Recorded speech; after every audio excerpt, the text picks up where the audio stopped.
Salut tout le monde et bienvenue dans ce nouveau live. Selon Mediapart, les époux de Rugy, parce que ça se fait toujours en époux ces combines-là, ça rappelle vachement Pénélope Fillon. Mon épouse et moi-même sommes mariés sous le régime de la communauté. Nous possédons 2 PEA, 2 comptes titres, 2 assurances-vie, 2 comptes épargne-logement, 2 plans épargne-logement, 3 comptes courants, un compte joint, un compte espèces, un livret de développement durable et un livret A. Nous n'avons rien à cacher. Nous n'avons qu'un seul compte au Crédit Agricole de Sablé-sur-Sarthe.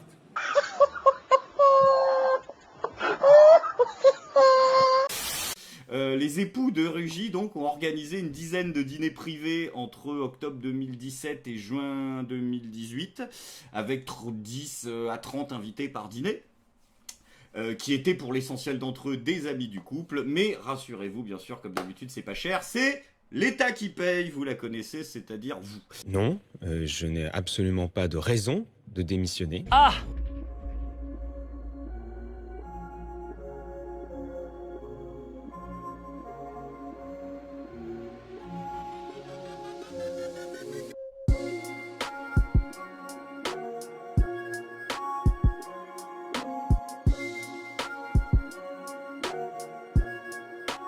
Alors pour ceux qui ne savent pas qui est François de Rugy, c'est quand même pas n'importe qui, hein, c'est pas Joe le Prolo, c'est notre ministre de l'écologie, du développement durable et de l'énergie. Voilà, depuis 2018, avant il s'occupait de l'Assemblée, c'était aussi le mec qui disait le gouvernement a fait un choix, l'État est en grande difficulté, tout le monde doit être mis à contribution, donc hop hop hop, les RSAistes, fion calme, si t'es là ce soir, tu fais péter le RSA pour le homard des deux Rugy. C'est très très important, ça va faire avancer la France.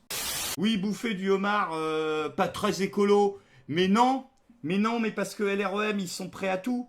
Donc ils vont te le dire que le homard, le caviar et le champagne, c'est issu de l'agriculture biologique et de petits producteurs français comme les porcelaines de Limoges du site de l'Elysée fabriquées au Kazakhstan là.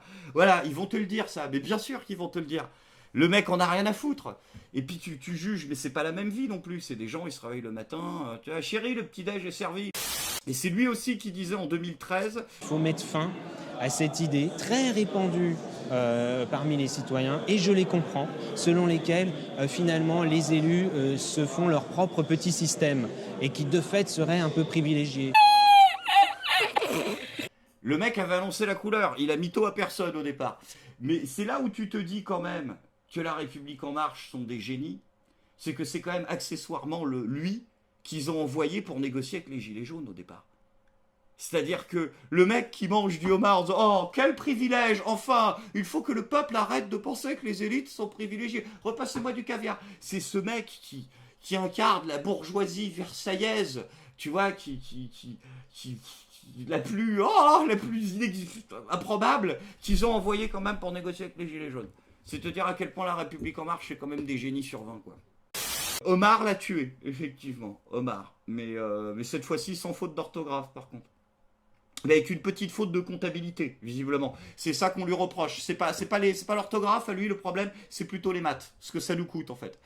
Oui, il y a l'histoire des HLM.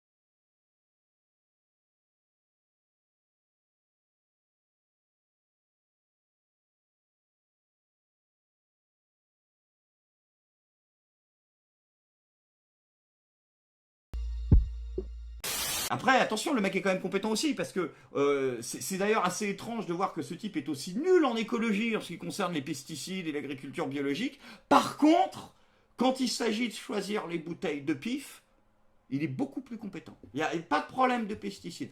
Après, c'est vrai qu'à 500 € la bouteille minimum, il faisait confiance à des experts. Donc on peut pas lui en vouloir. Mais c'est aussi ça l'intelligence d'un politique. Quand tu es nul sur un sujet, tu délègues. Et moi je trouve que ça fait plaisir à voir. Et le vin, c'est effectivement bon pour la croissance. Ils vont le dire, ils vont le justifier comme ça, mais bien sûr. Ou alors, c'est peut-être aussi nous qui avons rien compris et le mec faisait le bottle cap challenge, mais il avait pas compris qu'il est peut-être essayé de défoncer la bouteille avec une queue de homard. Parce qu'il n'était pas très fort en low kick, mais on ne sait pas. Après, pour ceux qui pensent que François de Rugy ne serait pas un honnête homme, faut aussi arrêter d'être populiste, et je vous invite quand même à regarder ces vidéos d'avant les élections où il parlait d'Emmanuel Macron. Je dis quand même qu'il y a deux problèmes lourds avec Emmanuel Macron. Le premier problème pour moi écologiste, c'est qu'il ne parle pas d'écologie.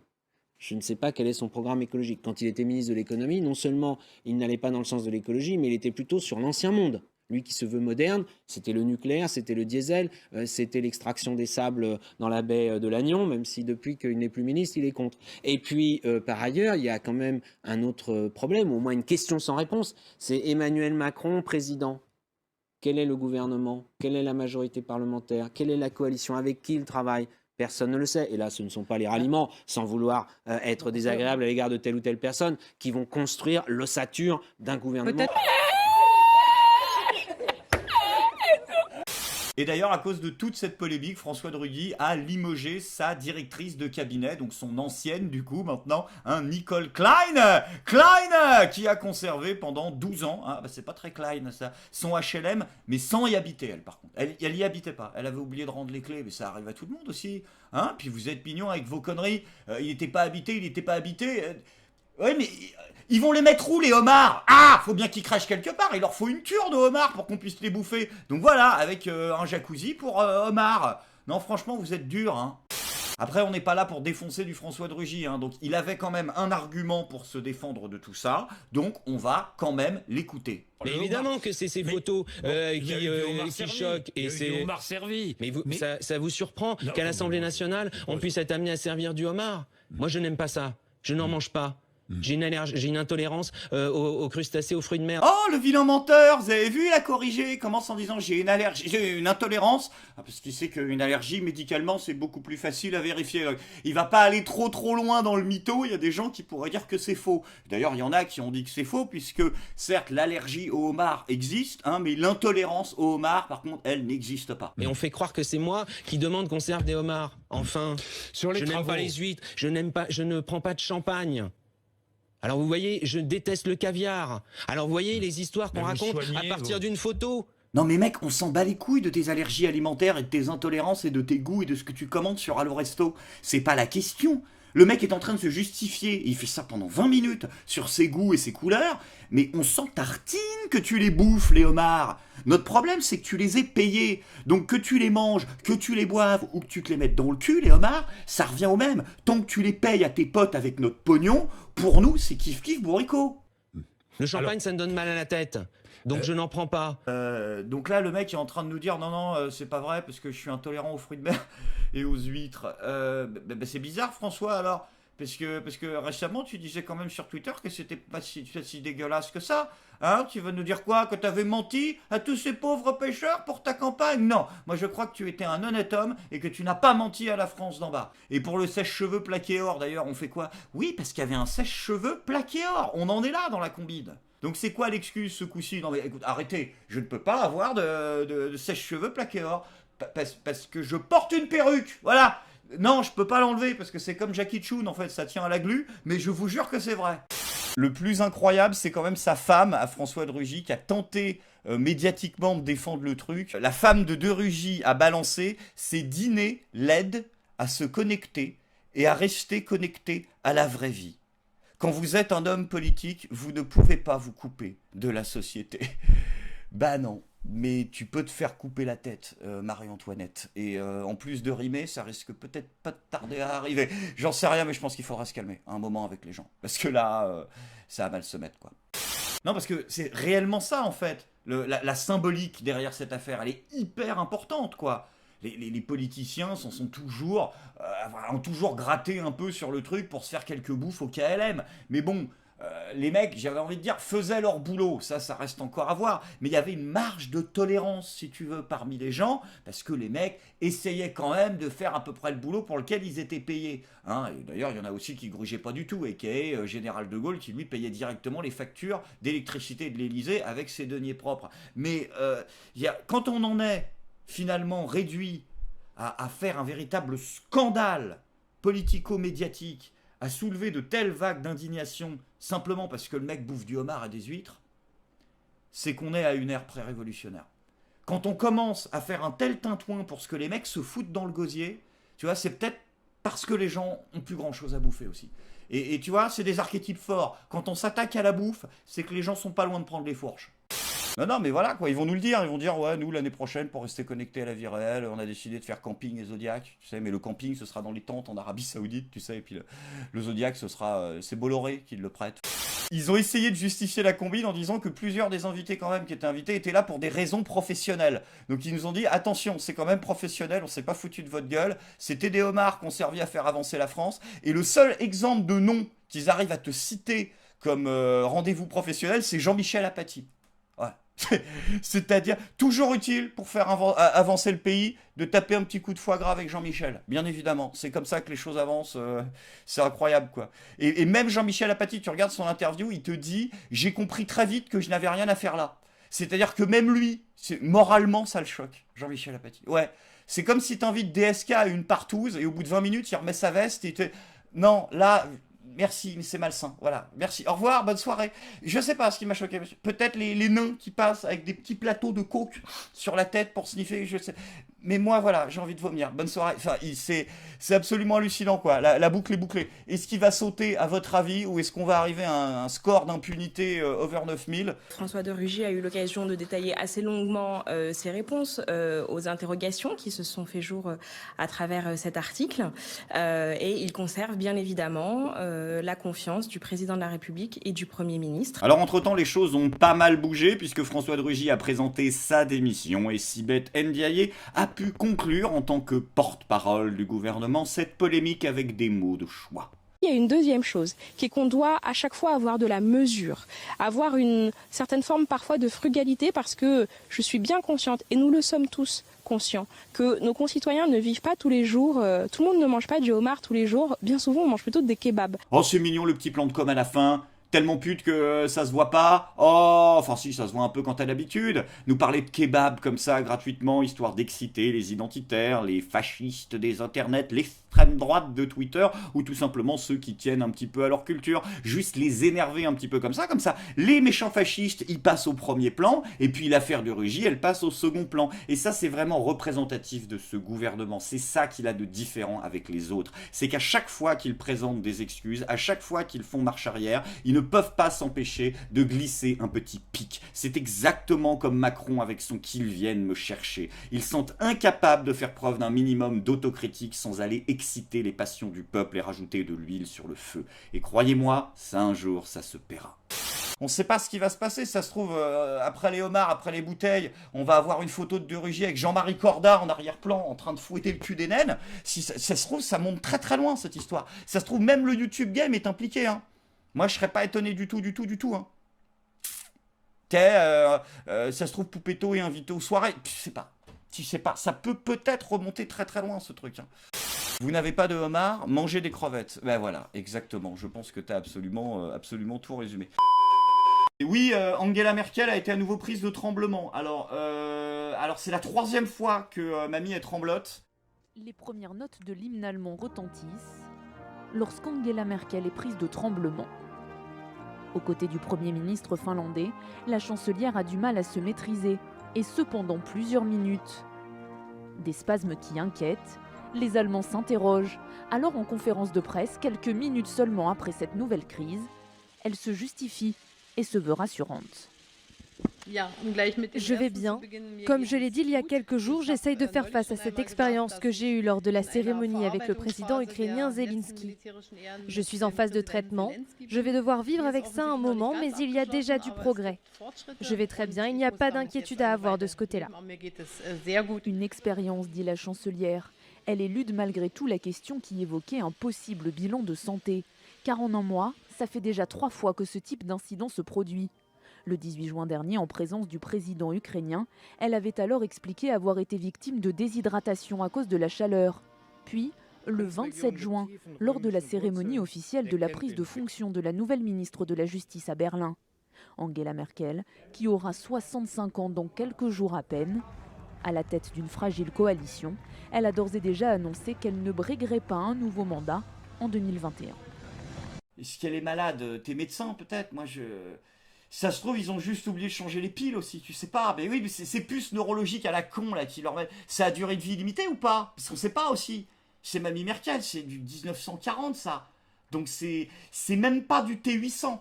C'est avant comme modèle. Tu vois, il y a déjà un peu le design autrichien. Tu sens la mâchoire, les carrés. Mais on n'est pas encore à Schwarzy. Donc c'est des trucs, les batteries, ça se remplace aussi. Tu sais pas. Donc moi, on n'a pas accès, nous, aux garanties de fabricants des robots là qui nous dirigent. Donc on peut pas savoir forcément non plus. Hein. Il paraît qu'on n'a plus le droit de draguer. On m'a envoyé ça. Il faut impérativement qu'on découvre ça ensemble. Je l'ai réservé pour vous, les copains. Cet article absolument incroyable. La drague est antiféministe. Grand entretien avec Valérie Ray-Robert, aka Crêpe Georgette. Là, on n'est pas loin de Simone de Beauvoir. Pour Raphaël Ray-Robert, essayiste féministe, les rapports de séduction hétérosexuels sont profondément sexistes. Elle est pour bannir la drague parce qu'elle est antiféministe. Est-ce que tu as compris ? Il faut bannir la drague. Donc, s'il y a Fion Calme ce soir, qui s'amuse tout le temps dans les lives à en profiter pour choper des gauchistes, ce n'est pas un jouet. Hein. Tu arrêtes. Tes rapports de drague hétéronormés, c'est de la culture du viol. Nous sommes en France, le pays du raffinement et de l'amour courtois. Celui dans lequel les scènes les plus scabreuses peuvent être décrites dans les termes les plus galants. Installé à la table du cossu, quoique anarchique. C'est pas une bobo, hein. C'est anarchique. Genre, à un moment, ils ont mal mis les livres dans les étagères. Café Zimmer, oh putain. Dans le 1er arrondissement, l'essayiste féministe Valérie Ray-Robert sirote son thé. Parce qu'elle a des homards dans le fion, elle. Également connue sous le pseudo de Crêpe Georgette. Ah non, c'est les crêpes, elle. Nom du compte Twitter et du blog qu'elle alimente depuis des années, la militante n'a pas sa langue dans sa poche. Mais visiblement, elle a envie de l'avoir nulle part, sa langue. C'est ça le problème aussi. L'amour courtois, hérité du Moyen-Âge, est le jeu de séduction encore utilisé aujourd'hui. Bah c'est bien alors. Dans une conquête dans laquelle les protagonistes doivent tenter, refuser, insister, repousser, bah oui, donc se séduire quoi, pour enfin céder et accepter. Non, ah oui d'accord. C'est un jeu qui entretient une confusion autour du consentement et engendre des violences sexuelles. Mais elle est, enfin, à part être féministe, elle a un diplôme de sociologie ou de quelque chose, cette dame. En tout cas, pas d'historienne, parce que le fait de pousser l'homme à entrer dans un jeu de séduction, tu t'es pas dit qu'à un moment, c'était peut-être pour éviter justement que les hommes se comportent comme des bourrins? En fait, le problème de la dame, c'est qu'elle part d'une très très bonne intention, mais elle s'imagine que le Moyen-Âge, c'est une boîte de nuit branchée du Marais en 2019. Et que le but de l'amour courtois, c'était d'aller pécho en soirée wesh. Pas du tout. On n'est pas dans une de tes soirées privées, en fait. Tout le but de l'amour courtois, c'était d'indiquer ton intérêt pour une femme et d'obtenir le sien en retour, afin qu'il y ait un consentement amoureux réciproque au coït. Hein. Mais c'est pas grave. On s'est dit, au lieu de se reproduire comme des bourrins, si on mettait en place un jeu de séduction qui fait que du coup, les gens prennent du plaisir parce qu'ils sont attachés à ce qu'ils font en fait, et qu'ils sont attachés à l'autre avant de baiser, parce qu'ils baisaient pas tout de suite. Ils s'envoyaient pas en l'air après 3 sex on the beach et 2 spritz, et ils se réveillaient pas la gueule de bois le lendemain en se tirant avant que le réveil sonne. On est dans la chevalerie médiévale en fait. On n'est pas dans je t'embrouille la tête toute la soirée pour te mettre des coups de 12 et me tirer le lendemain matin avec la gueule de traviole en fait. Avant de me faire engueuler à la machine à café par Gilbert parce que j'ai pas eu le temps de me coiffer. C'est pas le délire. L'amour courtois, c'est l'amour préalable à la sexualité. En fait, c'est un décalage de focale qui fait que la focale n'est plus centrée sur l'obtention d'un rapport sexuel. En tout cas, c'est décaler le focal de l'homme. C'est vrai, de l'homme en priorité. Mais pour que sa priorité ne soit plus l'obtention d'un rapport sexuel, mais l'obtention, donc la satisfaction immédiate d'un désir, mais l'obtention, d'un consentement, justement, amoureux, qui permet ensuite d'obtenir un autre rapport. Alors, bien sûr qu'il y a probablement des bourgeois qui se sont pris des nobles, qui se sont pris des râteaux et qui ont violé des gens après, mais ils n'avaient pas besoin de l'amour courtois pour ça, en fait, hein. Et c'est l'amour courtois qui a échoué, c'est pas l'amour courtois qui y a amené. C'est hallucinant. L'amour courtois, c'est de la faute à la guerre du feu. Voilà, exactement. Ça a été inventé par le mec qui viole la Miguenon là à côté du feu. C'est exactement ça. On se dit bonjour ou on s'encule? Bah non, il faut s'enculer, parce que c'est moins oppressif que se dire bonjour, visiblement. Est-ce que les féministes sont anti-drague? Je ne sais pas si les féministes le sont, mais moi je suis anti-drague. En général, c'est un moyen pour les hommes dans un monde patriarcal de s'approprier la tranquillité et la liberté des femmes dans un espace public. La chancla. Entre un point A et un point B. D'accord, c'est... Ah, ben ouais, mais c'est vieux ça. Il s'en est déjà occupé, le Raptor dissident, c'est fini ça, c'est has-been. Entre deux spritz et 2 thés gluten-free, il faut aller regarder ce qui se passe sur Internet. C'est l'argument Marion Séclin. Entre un point et un point B, la femme est interrompue dans son chemin, dans ses réflexions. Oh, elle réfléchit, ouais. Quand elle a son cul posé dans un bar, parce qu'elle parle même pas de la drague de rue, là. Elle parle de la drague en général. Donc t'es en train de me dire que la nana, à la limite, quand elle marche. Mais non, parce que quand la femme, elle est posée le cul au bar et qu'elle commande un mojito, tu la déranges entre son point A, c'est-à-dire le coude posé, et le point B, le mojito dans la bouche. Tu la coupes dans son... Complètement con le truc. Ils ont répété ce qu'ils ont entendu. Elle est coupée dans ses réflexions par un homme qui va lui imposer des choses dont elle n'a pas envie, comme lui faire perdre son temps. Voilà, c'est génération. Par la main, j'ai pas le time. Non mais c'est du Marlenio, Chiapato, Séclino inclusif. Voilà, c'est. On a créé des comptes pour adultes où la France aurait inventé l'égalité entre les hommes et les femmes dans l'amour hétérosexuel. L'homme galant et courtois propose quand la femme dispose. Bah oui. C'est en fait un jeu de dupes. Ah merde. Où les femmes ont l'impression d'avoir le pouvoir alors que ça n'est pas vraiment le cas. Dans ce jeu de séduction, la femme a certes le pouvoir de dire oui ou non. Bah oui. Mais en ayant appris depuis son plus jeune âge que les hommes ont des besoins sexuels à satisfaire et qu'ils peuvent devenir agressifs s'ils ne sont pas satisfaits. Tu trouves qu'on vit dans une société où on enseigne aux petites filles que les hommes ont des besoins sexuels à satisfaire et qu'il faut qu'elles les satisfassent, sinon les hommes ils vont être agressifs et violents?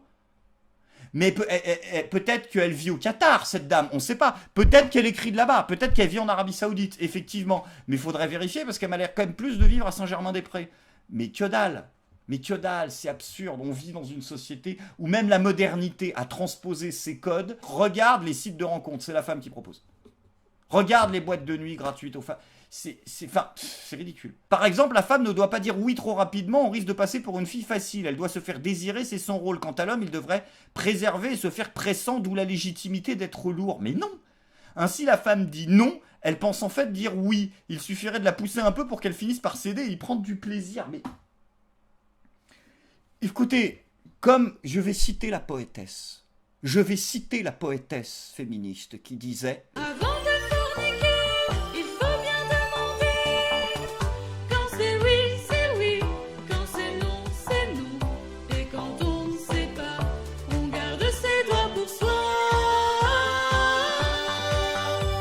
D'accord? Vous nous avez bricolé la chanson de l'inclusivité, et maintenant, oui, ça veut plus dire oui, non, ça veut plus dire non.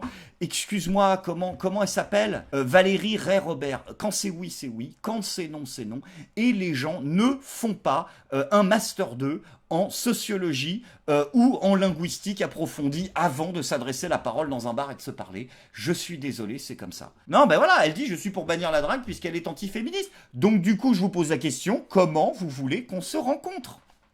Puisque ce qu'elle explique dans l'article, c'est qu'une femme aurait dit non, mais vu qu'il va y avoir un jeu de séduction, un jeu de résistance, un jeu où l'homme va mettre en avant ses meilleurs atouts, etc., il va y avoir des changements de paradigme. C'est-à-dire qu'elle va découvrir que derrière cet homme à qui elle aurait peut-être pas dit oui parce que, elle avait autre chose à foutre ou qu'il lui plaisait pas de premier abord, peut-être se cache quelqu'un qui va l'intéresser. Et donc si ça, c'est antiféministe, comment vous voulez qu'on se rencontre ? Vous voulez qu'on aille vous voir en train de siroter votre point A, point B mojito en vous disant « Bonjour, citoyenne 3242, je m'appelle Jean, mais ne t'inquiète pas, je ne vais pas t'oppresser, je suis assis à la table là-bas, citoyenne, et si tu le désires, j'aimerais énormément avoir un coït avec toi afin que nous puissions nous reproduire pour avoir des enfants non genrés dans une société inclusive et non binaire. Demolition Man, c'était un putain de film de SF, ok ? Merde, quand même. Donc ce que vous voulez, c'est qu'on réduise la rencontre à des simples critères physiques. Et c'est après vous qui nous accusez d'être lourds et de manquer de subtilité, alors que vous ne nous limitez qu'à nos critères physiques. On dirait la Ligue anti-sexe junior de 1984.